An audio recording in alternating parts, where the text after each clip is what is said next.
Every man in himself is aristocratic, that he is his own king.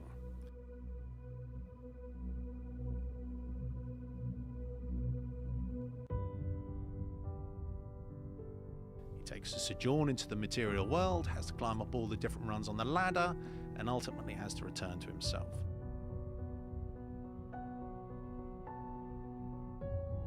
The significance of the extraction from the sword from the stone is the stone is the material world. The material world, which seems all solid because it controls you whilst you're projecting your sense of identity upon it. The extraction of the stone is taking back your own authority, your own power. You're no longer looking for a sense of self outside of yourself.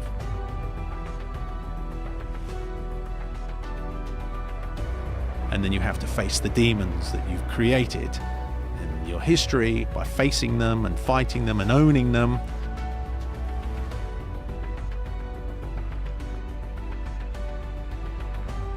You put them in the face of who you are, and that's a wrestling match.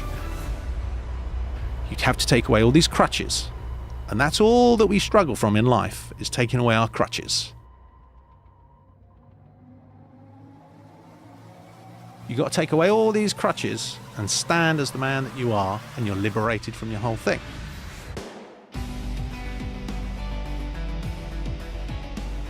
What is the vision? Because the only reason I'm here, the only reason we're here today is because of our yesterday.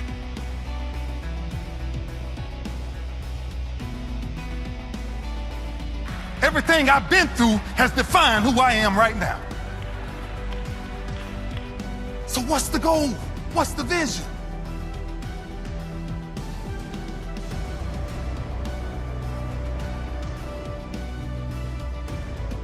So no matter what you say to me, no matter what you say I cannot do, no matter what you say I will not do, I must do. I have to do. I am king. I live as king. I walk as king.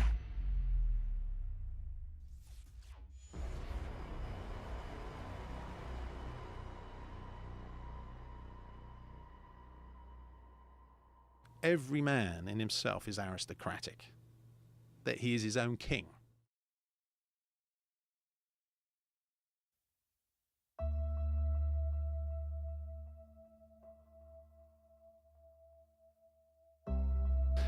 If you don't own something, you're not the boss. You have to take full responsibility for everything that you do. Why be subservient? You must be the master of your own kingdom. Can you see? We are where we need to be. You've got to own that you can't just walk into things with your eyes half open. You've got to walk into things with your eyes fully open. You've got to know what you're getting into. You have to take possession of your life. Seeking and running. Imaginary face. That there's a world out there trying to tell you who you are, and there's a world in here that's trying to tell you who you are. Now, where do you want to put your eggs? Because the world outside is very noisy and very tempting, and it has all the razzmatazz, has all the tinsel and all the glitter. It's got all the toys. But that's because you don't think you're enough in the first place.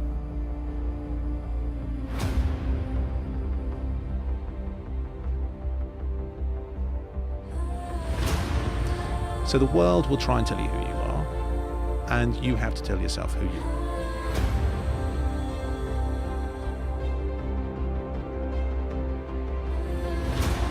And there's this ongoing battle, and somehow there needs to be a reconciliation between the two. But in the end, you've got to have all the eggs in your basket.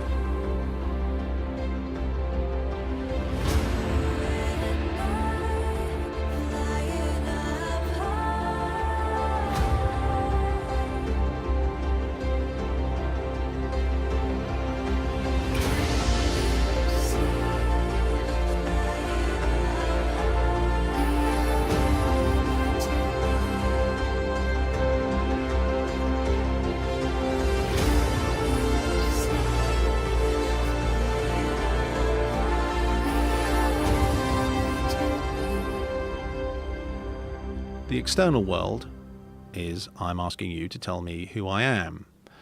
That's what we're all playing at. And as soon as you start playing that game, we run into all sorts of trouble. Call it the ego, call it whatever you want to call it. But that's the dynamic that we're in. And somehow we have to give ourselves enough confidence to reassure ourselves that we are enough.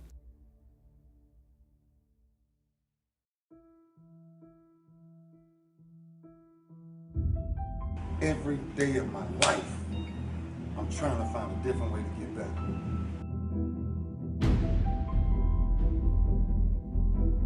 That's where we at. And this is our new day. Our new day is to stand up and take back and reclaim who we are.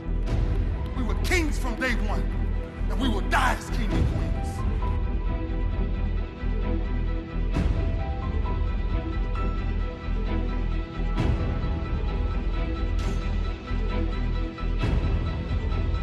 How much time will you really waste? If I looked at my clock, if you looked at your phone, time never stops for no one.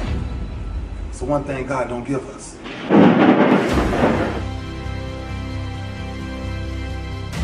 It's your time. It's your time. Now the question is, what will you do to make sure it's your time? When your time is ready, will you be ready? That's what I do, man. That's all I do.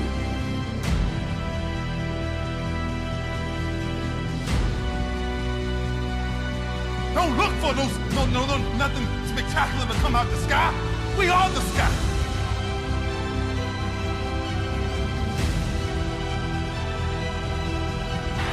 What we looking to change, we must change. And the only way to change it is make sure you ain't doing the same thing every day of your life. If an alarm clock is waking you up every morning, we might find ourselves confused in 10 years. Every man in himself is aristocratic, that he is his own king.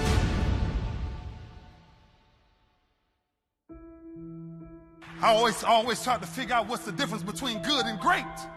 Good is fitting in. Great is fitting out.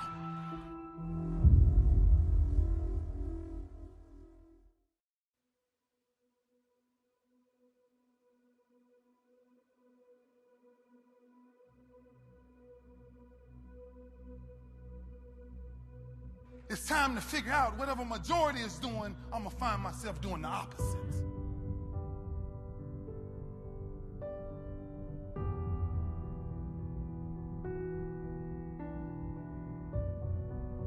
But man, you guys got an opportunity to do something right now.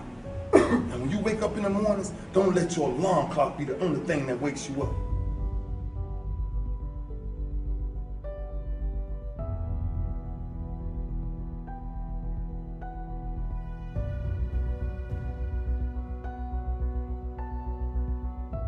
How do you step into bravery?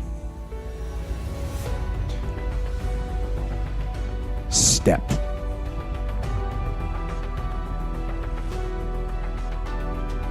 Take the step. Step aggressively towards your fear. And that step towards your fear is the step into bravery. We're scared of what we don't know. And there is only one way to learn and to know, and that is to confront that fear. You have to step.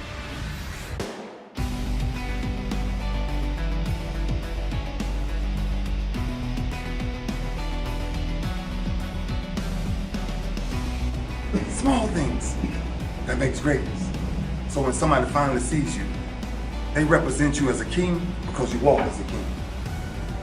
And until you set your mindset to think like a king, then you stay where everybody else is at. And that's the place I didn't want to stay. I wanted to go way beyond that. And that's what I'm still chasing to this day.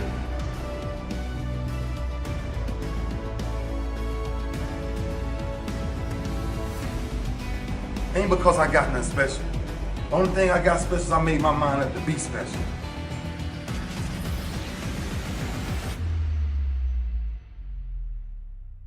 Greatness is a lot of small things done well, stacked on top of each other.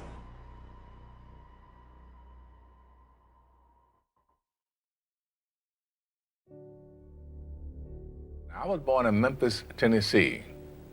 I had a long haul from where I came from to here, but here we are.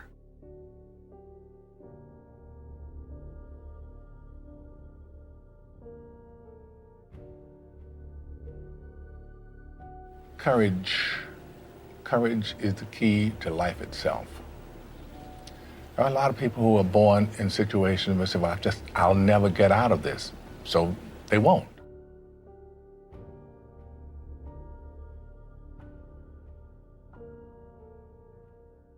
When you're finally ready to go home, make sure your footsteps are remembered.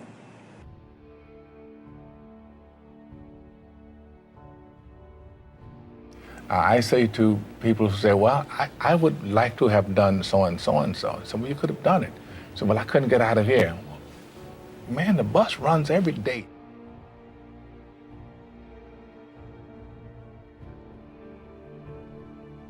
If you can think of it, you can do it. That's the human condition. If we can imagine it, we can do it.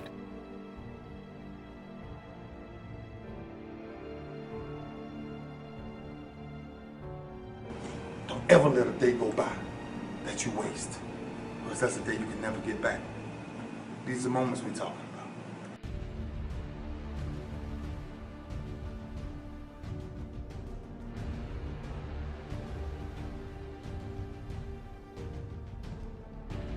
The awful truth is that life is easy. Living, truly living, chasing a dream and truly living is hard. Living is a bitch. Living is tough, especially when you switch it and you ask yourself, what am I dying to do? What is it that puts that fire in my heart? Answering that question isn't the end, though. That's really just the spark. Because once you get that fire burning, you need to feed it. You need to keep reminding yourself, putting new coals in there, and reminding yourself every day about that goal. Because we've all taken up a hobby or a goal or a workout that we stop for just a couple days and then we never pick it up again. You need to constantly remind yourself that you're dying and that you're dying to do something.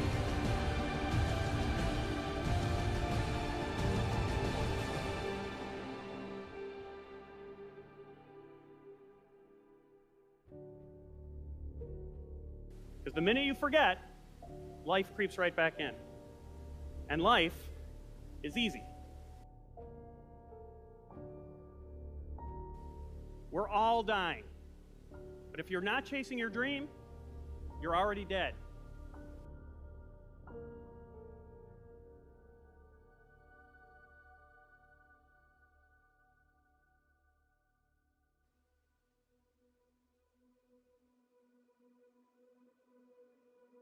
Unlike a team where no one takes ownership of the problems and therefore the problems never get solved, with us, everyone took ownership of their mistakes. Everyone took ownership of the problems.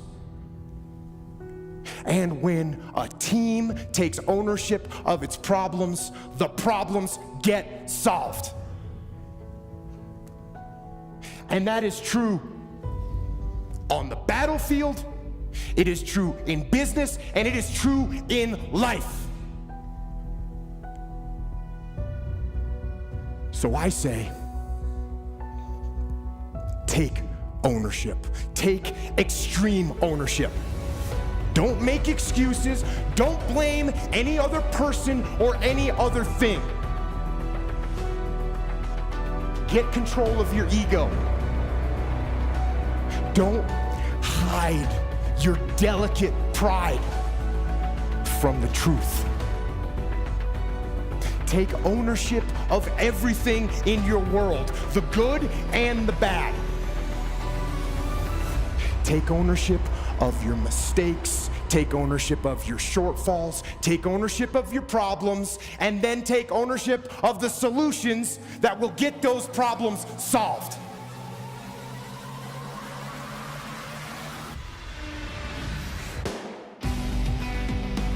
Take ownership of your mission. Take ownership of your job, of your team, of your future, and take ownership of your life.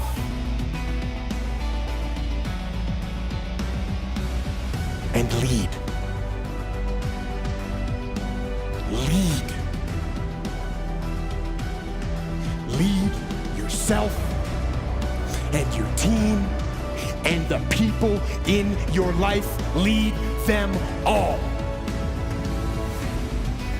to victory.